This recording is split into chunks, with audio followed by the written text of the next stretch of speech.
안녕하셨습니까, 성도 여러분. 하나님의 은혜가 함께 예배하고 계시는 우리 모든 성도님들에게 풍성하게 임하시기를 기원합니다. 세월이 참 빠르게 지나가죠. 벌써 오늘 안식일이 8월의 마지막 안식일입니다. 그렇죠? 참 빠르게 지나갑니다. 이 빌립보서 강해를 통해서 사도 바울이 느꼈던 그 기쁨이 오늘 우리 모든 성도님들의 기쁨이 되었으면 하는 바람이 간절합니다. 오늘은 그 세 번째 시간으로 성장의 기쁨, 빌립보 1장 25절부터 30절에 있는 말씀을 근거해서 함께 말씀을 나눠보겠습니다. 성장하는 기쁨은 참 크지 않습니까? 우리가 집안에서 아이가 태어났을 때도 아이가 참 한 달, 두 달, 석 달이 다르게 변화되는 모습 속에서 부모들은 큰 기쁨을 갖습니다.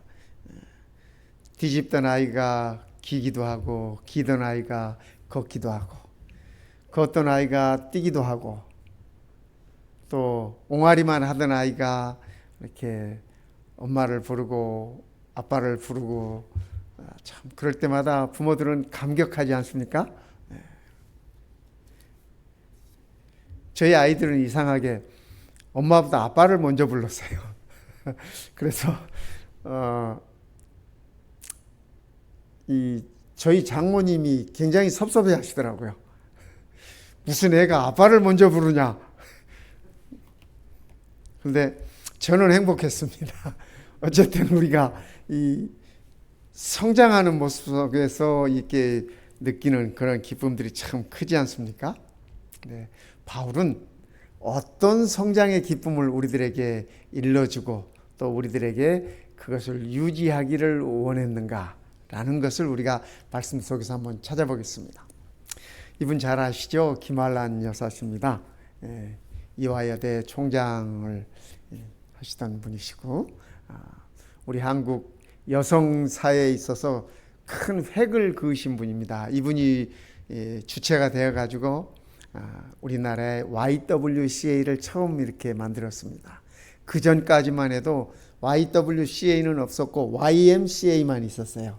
근데 이분이 이제 주도가 되셔가지고 YWCA를 창단하시고 그러셨던 분입니다. 그런데 이분이 1961년 9월 30일에 은퇴를 하셨습니다. 그 이화여대 총장으로 계시다가 은퇴하시면서 그분이 그 은퇴사 가운데 이런 말씀을 하셨어요. 시인 로버트 브라우닝의 시 가운데는 이 미국의 시인이죠. 아무도 가지 않는 길이라고 하는 그 시를 언급하시는 겁니다. 브라우닝의 시 가운데는 이런 구절이 있습니다. 가장 좋은 것은 앞날에 있네. 맨 처음의 일은 오직 그것을 위하여 있나니 지금 나의 경우가 그렇습니다. 나 역시 학교를 그만두는 것이 아쉽지만은 이 대학에서 은퇴하는 것이 아쉽지만은 이것으로 인생을 끝맺는 것은 결코 아닙니다. 나는 다만 더욱 나은 미래를 향하여 전진하기 때문에 전진하기 위해서 떠나갑니다. 그의 은퇴를 얘기를 하면서 더 나은 미래, 더 밝은 미래를 향하여 전진하기 때문이라고 그분은 그렇게 말씀을 하셨습니다. 저는 이 전진이라는 이 말에 우리 성도님들이 이렇게 주목하시면 좋겠다는 생각을 갖습니다. 왜냐하면 오늘 우리가 공부하는 빌립보서 1장에 이런 말씀이 있습니다. 내가 살 것과 우리 바울 사도께서 하시는 말씀이죠. 너희 믿음의 진보와 여기 진보가 전진이라는 뜻입니다. 믿음의 진보와 기쁨을 위하여 바울은 믿음이 성장하는 것과 기쁨을 동일시하고 있습니다. 너희 무리와 함께 거할 이것을 확실히 아노니 내가 다시 너희와 같이 있으므로 그리스도 예수 안에서 너희 자랑이 나로 말미암아 풍성하게 하려 함이라.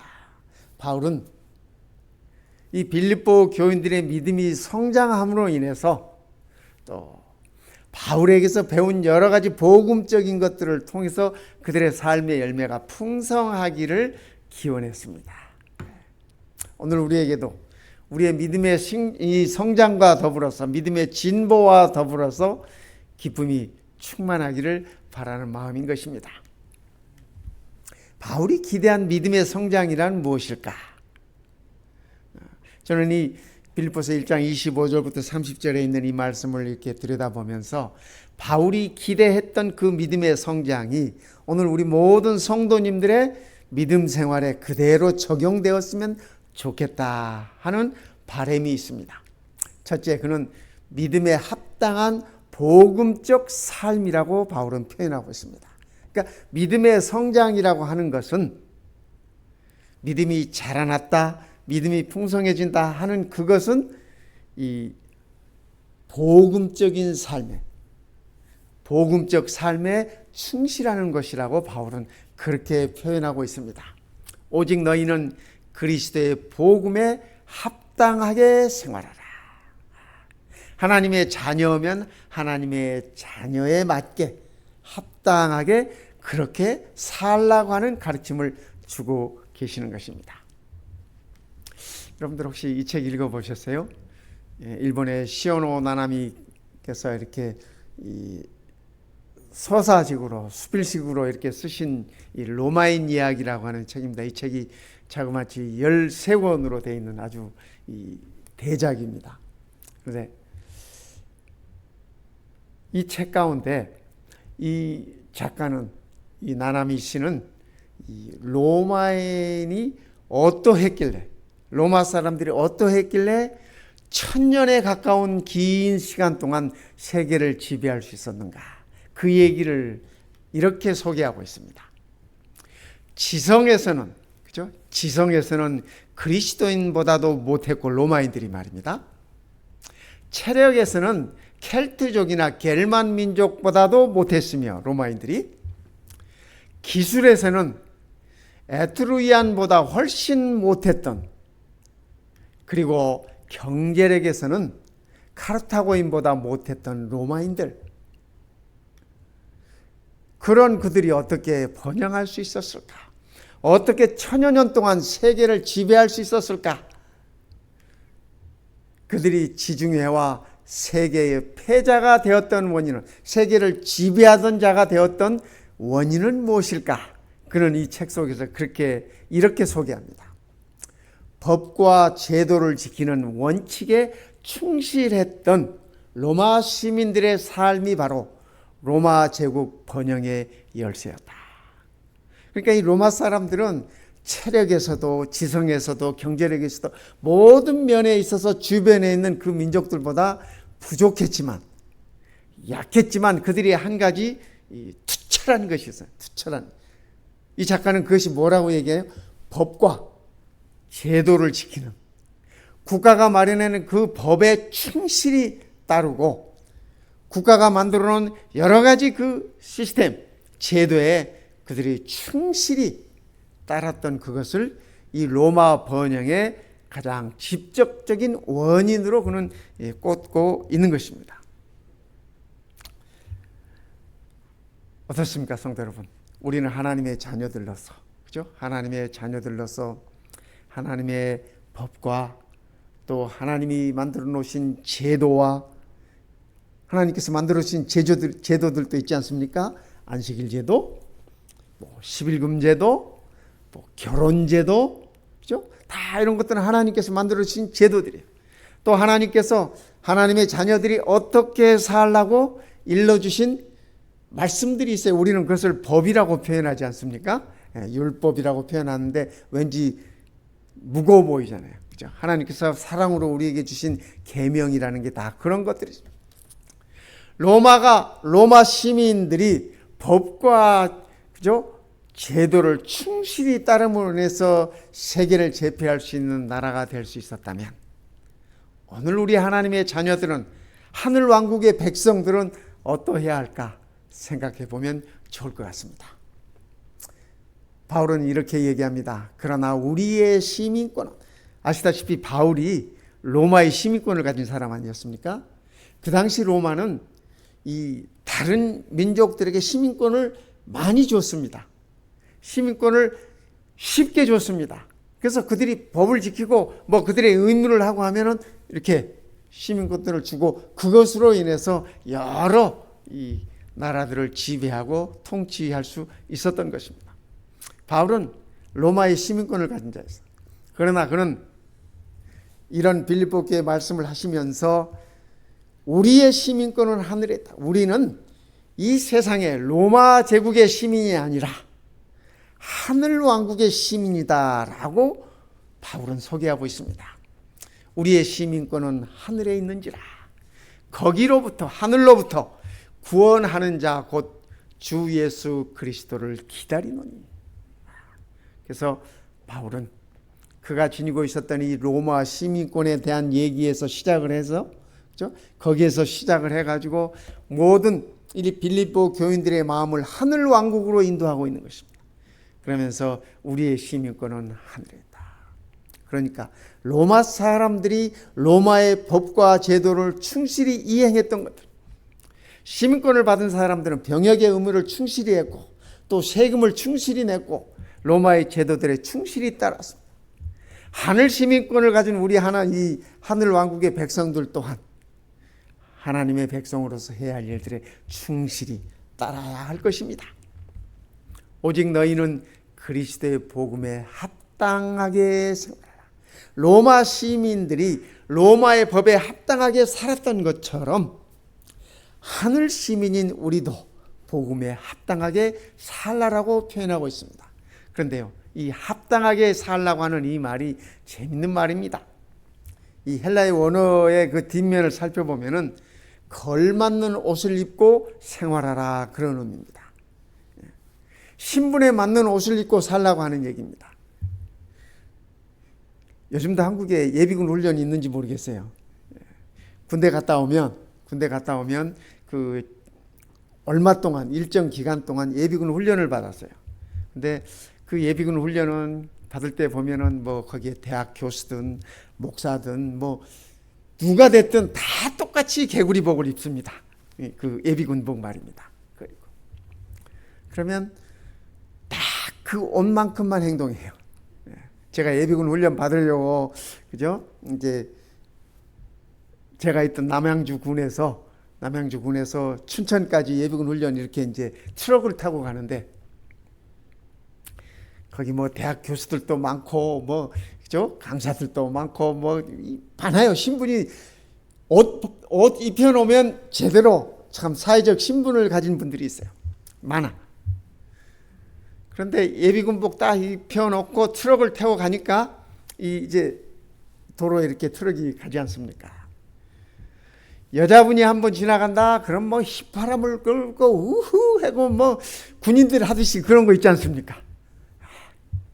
그때 제가 생각했습니다. 이야, 사람이 옷만큼만 행동하는구나 그런 생각을 했어요. 예비군복 안 입으면 그분들이 그러겠습니까? 그렇죠? 그런데 예비군복을 입혀놓으니까 예비군처럼 행동해.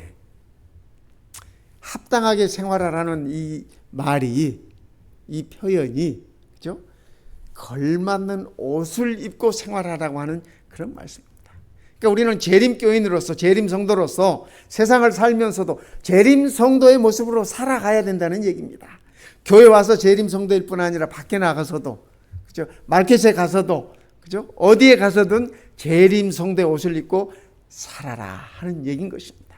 그래서 합당하게 산다고 하는 이 말씀이 무슨 말씀인지 우리는 다르게 이해할 수 있습니다. 두 번째, 바울은 믿음의 성장이라는 말씀을 하시면서 그가 생각하는 믿음의 성장은 믿음을 위하여 협력할 줄 아는 삶, 믿음의 목표를 위해서, 그죠? 협력할 줄 아는 삶이 믿음이 성장하는 것이라고 그렇게 얘기하고 있습니다. 그죠? 어떤 분은 침례를 받고 하나님의 자녀가 됐지만은 10년, 20년이 지나도 아직도 손님처럼 사는 사람들이 있잖아요. 그죠? 네. 아직도 손님처럼 사시는 분들이 있어, 가끔. 네. 그게 아니라는 거예요. 그게 아니라는 거죠. 그죠? 네. 믿음을 위하여 협력할 줄 아는 삶이 믿음의 성장이라고 바울은 그렇게 소개하고 있습니다. 오직 너희는 그리스도의 복음에 합당하게 생활해라.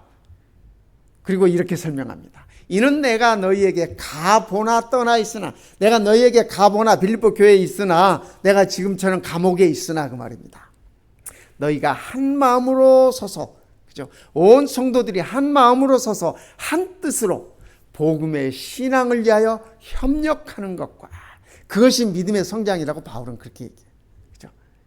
하나님의 자녀가 되었으니까 다 한 신앙 공동체로서 복음을 위하여, 복음 전파를 위하여 서로 협력하는 것, 그것이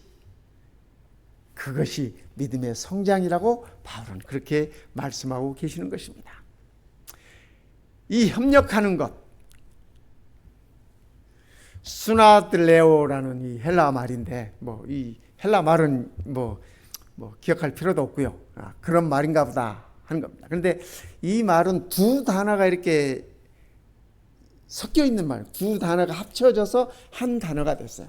그래서 두 단어, 이 앞에 soon이라고 하는 말은 함께, 그런 뜻입니다. 영어로 with, 함께, 그런 말이고, 그 다음에 들레오라는 이 말은 경주한다, 싸운다, 이런 말입니다. 그러니까 협력하는 것, 이 신약 성경에서 이 빌립보서에서만 딱 이 말이 두 번밖에 안 쓰였어요. 이 협력한다고 하는 이 말은 함께 싸운다, 함께 경주한다, 그런 의미입니다. 네. 그러니까 우리 믿음의 성장이라는 것이 성도들이 함께, 이 로마 사람들이 스포츠를 좋아하지 않았습니까? 네. 그들이 무슨 이런 이 격투기나 달리기나 이런 여러 가지 그 스포츠를 좋아하는데, 특별히 로마인들은 그 팀 경기를 좋아했습니다. 이 팀 경기라는 건 개인 경기가 아니라 함께하는 경기입니다. 그렇죠? 예를 들어서 요즘 같으면 축구를 할지, 배구를 할지, 농구를 할지 이런 거 다 협력해서는, 혼자 잘해서 되는 게 아니라. 그런데 신앙이 성장하는 것도 이렇게 온 성도들이 함께 한 마음으로 힘을 합쳐서 하는 경주다. 또 함께 싸우는 것이다. 함께 싸우는 것이다. 이렇게 표현하고 있습니다. 우리 한국의 그 국립교향악단인데요. 여러분, 이 교향악단들을 보면은 각종 악기들이 다 섞여 있지 않습니까? 이렇게 대충 우리가 보시다시피 앞에는 이 현악기들이 있어요.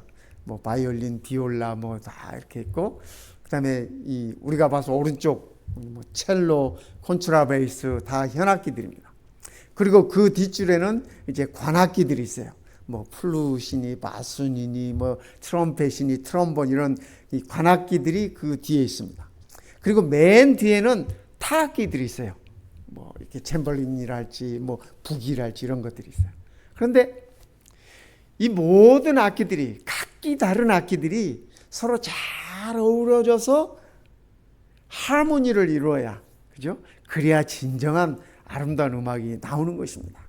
근데 이 많은 악기들이 다 저잘났다고 그죠? 이게 자기 악기들만 크게 연주한달지, 아니면은 함께 끊고 함께 가야 되는데 이게 혼자 이렇게 삐져나온달지, 이러면 아름다운 음악이 파괴됩니다. 믿음의 성장도 마찬가지라는 얘기입니다. 믿음의 성장도 다 서로가 협력하여서 이 선을 이루는 그것이 믿음의 성장이라고 바울은 우리들에게 그렇게 일러주고 있습니다. 세 번째, 바울은 믿음의 성장은 고난을 감수할 줄 아는 삶이다라고 그렇게 표현하고 있습니다. 고난을 감수해. 그러니까 믿음 생활에 고난이 있다는 얘기입니다. 예수님을 따름에 있어서 고난이 있다는 얘기예요.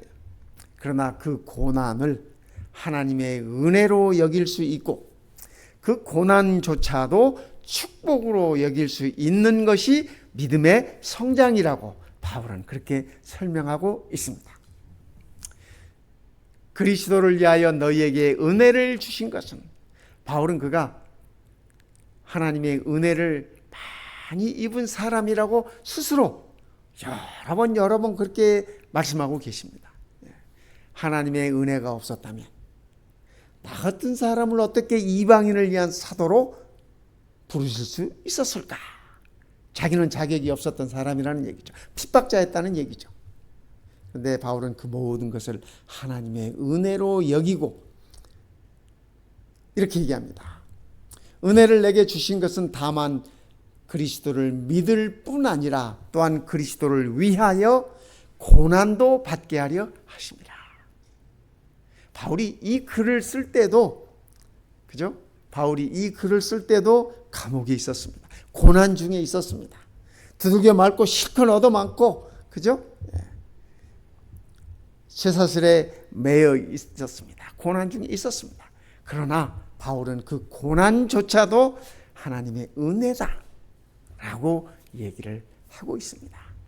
우리가 그리스도께서 우리에게 은혜를 허락하신 것은 그분을 믿을 뿐 아니라 그분을 위하여 고난도 받게 하려 하십니다. 성도 여러분, 우리의 삶 속에 여러 가지 고난들이 있지 않습니까? 그러나 그 모든 고난들조차도 우리가 하나님의 은혜로 여길 수 있다면 그것이야말로 우리의 믿음이 성장해 있는 모습이다고, 그리고 그 안에 기쁨이 있는 것이라고 바울은 그렇게 소개해 주고 있습니다. 그래서 우리가 이 사실을 잊지 않았으면 좋겠습니다.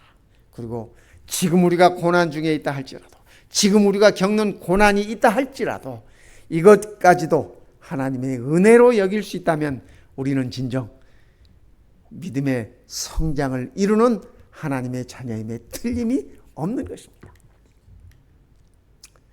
너희에게도 이 같은 싸움이 있으니,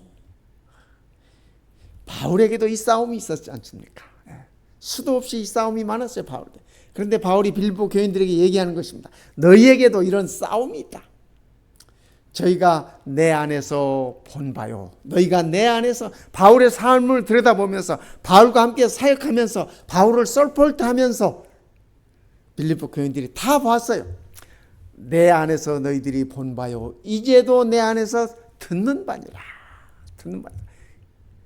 내가 싸움 중에 있었고 복음을 위하여, 그리스도를 위하여 세상과 싸움 중에 있었을 뿐 아니라 너희도 내게서 본 그 모든 싸움들이 너희에게도 있다.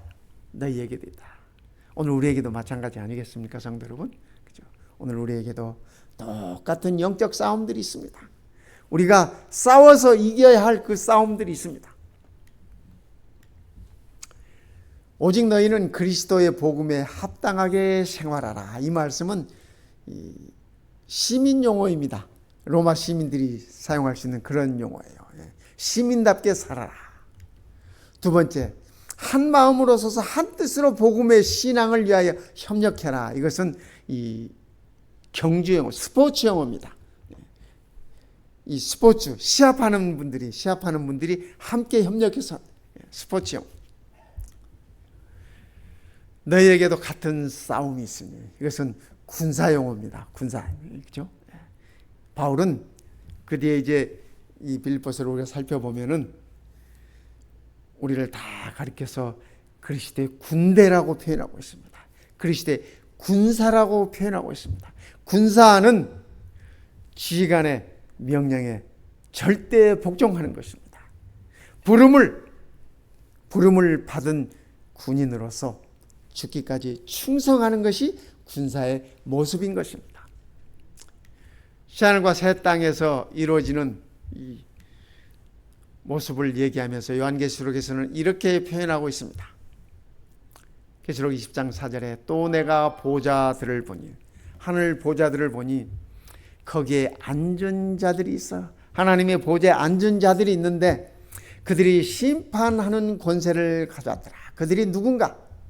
또 내가 보니 예수를 증언함과 하나님의 말씀 때문에 목배임을 당한 자들의 영혼들과, 그러니까 그 하나님의 보좌에 앉은 자들, 심판을 베푸는, 심판하는 위치에 있는 그 자들을 보니까 복음 때문에 칼로 목을 베임을 당하고 죽은 자들이에요. 뿐만 아니라 또 짐승과 그의 우상에게 경배하지 아니하고 그들의 이마와 손에 그 짐승과 우상의 표를 받지 아니한 자들이 살아서 그리스도와 더불어 1000년 동안 왕노릇하니. 그러니까 그죠? 하나님의 보좌에 함께 앉아서 왕노릇하는 이들이 참 어떤 사람들은 목베임을 당하고 죽임을 당하고 불에 타 죽임을 당하고 어떤 사람은 사자의 밥이 되기도 하고 우리가 기독교 역사를 살펴보면 수많은 하나님의 자녀들이 수많은 순교들을 당했음을 우리가 보지 않습니까? 근데 그들이 하나님의 보좌에 함께 앉아서 1000년 동안 왕노릇 할 것이라고 성경은 그렇게 적고 있습니다. 근데 여기 재밌는 말씀이 그들의 이마와 손에 그의 표를 받지 아니한 자들이 살아서 그러니까 그들이 이 세상에 살았을 때는 그죠? 죽기 전에 이 세상에 살았을 때는 다 고난 중에 있었어요. 다 고통 중에 있었어요. 다 억울하게 죽었어요. 하나님이 계시지 않는 것처럼 말입니다. 하나님이 전혀 돌보시지 않는 것처럼 말입니다. 그런데 하나님은 이들을 다시 살리셔서 그리스도와 더불어 그들이 전파했던 그분 때문에 핍박을 받고 그분 때문에 고난을 받고 그분 때문에 죽임을 당했던 그분과 함께 1000년 동안 왕노릇할 것이다. 그렇게 적고 있습니다. 성도 여러분, 저는 이 말씀을 보면서 가끔 그런 생각을 합니다. 왕노릇 안 해도 좋으니까 그것에 함께 있으면 좋겠다. 그런 생각을 합니다. 네. 그러나 감사한 것은 우리가 다 하나님의 은혜로 그분의 은혜로 그 자리에 함께 할 것입니다. 네. 하나님께서 분명히 우리들에게 약속을 해 주셨습니다. 리 크레먼트라는 분이 계십니다. 영국 분인데 이분이 이 아프가니스탄 전쟁에 이렇게 파견됐습니다. 영국 군인으로 17살 때 이분이 군대를 들어가 가지고 중사에 이르기까지 꽤 오랫동안 군인 생활을 했습니다.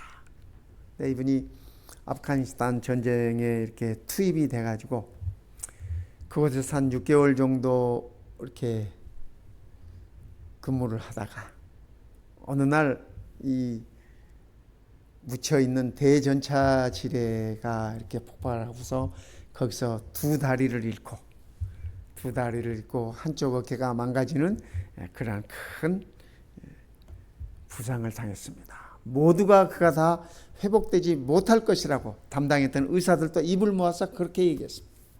그런데 이분이 몇 번의 수술을 거치면서 기적적으로 살아났습니다. 기적적으로 살아나가지고 정부가 이렇게 제공해 주는 돈을 가지고 없는 다리에 저렇게 의족을 붙였습니다.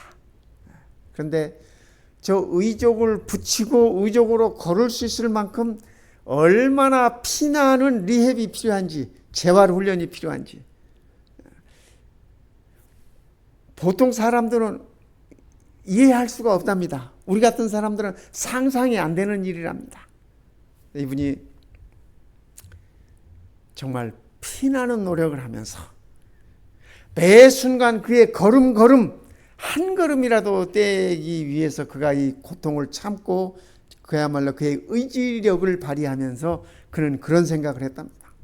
내가 한 걸음 걸을 수 있다면 그것은 나와 함께 전투에 튀어내고 생명을 잃은 내 동료들에게 혹은 그의 가족들에게 용기를 주는 그러한 걸음이 될 것이다 라는 생각을 가지고 의지를 가지고 재활을 했답니다. 재활을 하고 1년 반이 지난 다음에 그는 이제 몇 걸음을 뗄 수 있는 상황이 됐어요. 그래서 해마다 영국에서 열리는 전쟁에 나가서 전사한 군인들을 추모하는, 우리 미국 같으면은 무슨 뭐 메모리얼 데이 같은 거죠. 그 추모하는 그 추모식에 자기와 함께 전투에 투입되고 자기보다 먼저 간 자기 이 전우들을 생각하면서 그에게 그 마음을 전하고 싶은 거예요. 그래서 그가 그 추모식에 참석을 했습니다. 참석을 하고 꽃을 들고 먼저 간 전우들의 이 무덤에 그가 이 꽃을 전하면서 그의 마음을 전했습니다. 영국 국민들은 이 릭이 회복되기를, 살아나기를 온 국민이 기원하고 응원을 했다고 합니다. 릭이 이 추모식에 참여하고 난 다음에 그가 이렇게 얘기했습니다. 내가 걸은 몇 걸음은, 아직도 그가 온전히 잘 걷지 못해요. 힘들게 몇 걸음 걸을 수 있는 상황. 내가 걸은 몇 걸음은 아프가니스탄에서 쓰러져간 내 전우들, 그리고 전쟁으로 목숨을 잃은 모든 영국군을 위한 것이었다. 그가 이런 말로 조국의 모든 백성들에게 감동을 주었습니다. 여러분, 이 땅에서 태어나고 이 땅에서 조국에 자기 나라에 헌신하는 이들이 있습니다. 그러나 우리는 이 땅에서 우리나라에 충성을 다할 것이지만, 우리가 살고 있는 이 나라에 우리가 해야 할 일들을, 의무들을, 본분들을 다 할 것이지만, 그러나 그보다 더욱 소중한 것은 우리가 하늘 백성임을 기억하고, 우리가 하늘 시민임을 기억하고, 하늘 시민답게 또 하늘 군사로서 끝까지 충성하는 그러한 자세로 살아야 된다고 하는 얘기입니다. 바울은 그것이 믿음의 성장이라고, 그 믿음의 성장에서 참된 기쁨이 있는 것이라고 우리들에게 그렇게 소개해 주고 있습니다. 미국의 유명한 존 스타시라고 하는 이 신학자가 있습니다. 목사님이세요. 근데 이분이 그의 저서 가운데 이렇게 얘기합니다. 이 세대를 향하여 그리스도인의 침묵은, 이 세대를 향한 그리스도인의 침묵은 참으로 부끄러워해야 할 죄악이다. 우리가 세상을 향하여 하나님의 복음을 침묵하고 있다면, 또 우리가 세상과 타협해서 하나님의 자녀로서의 모습을 드러내지 않는다면 그것은 참으로 부끄러워해야 할 죄악이라고 그분은 그렇게 설명하고 계시는 것입니다. 그러게 성도 여러분, 우리도 바울처럼 우리의 믿음의 성장 가운데서 복음을 생활화하고, 그렇죠?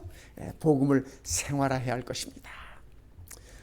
뿐만 아니라 복음을 위하여, 믿음의 삶을 위하여 서로 성도들 간에 협력할 수 있어야 하는 것입니다. 함께 세상과 싸워가는 것입니다. 함께 악의 세력과 싸워가는 것입니다. 함께 사단과 싸워가는 것입니다. 이것이 우리 믿음의 성장의 표적입니다. 얼마나 성경을 많이 읽었느냐, 얼마나 책을 많이 보았느냐, 이런 것이 아니라 우리의 믿음을 위하여 얼마나 서로 협력할 수 있느냐, 이것이 참된 믿음의 성장이라는 것입니다. 그리고 믿음으로 고난을 감수할 줄 아는 삶, 우리의 삶 속에 이르러오는 여러 가지 고난들을 믿음으로 감수할 수 있는 그 삶이 진실된 믿음의 성장이라고 바울은 그렇게 말씀하시면서 여기에 참된 기쁨들이 있다라고 바울은 얘기하고 계십니다. 성도 여러분, 한 가지가 다 쉽게 기쁨을 찾을 수 있지 않습니다. 그렇죠?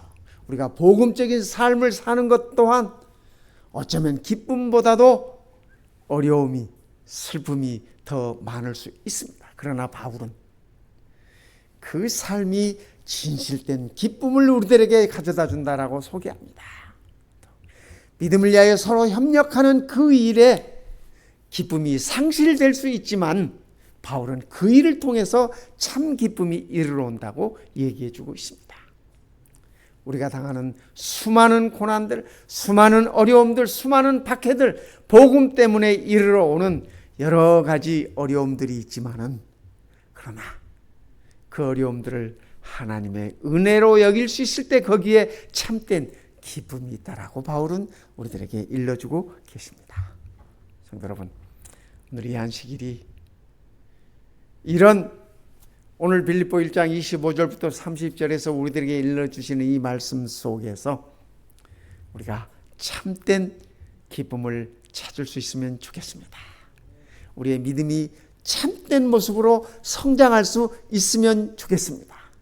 그 성장 안에서 참된 바울이 감옥에서도 느낄 수 있던 그 기쁨, 바울이 로마인의 칼에 의하여 목숨이 끊어지는 그 순간까지도 유지할 수 있었던 그 기쁨이 오늘 우리 모든 성도님들의 삶의 믿음의 기쁨이 되시기를 이 시간에 간절히 바랍니다. 기도드리겠습니다. 우리 아버지 하나님,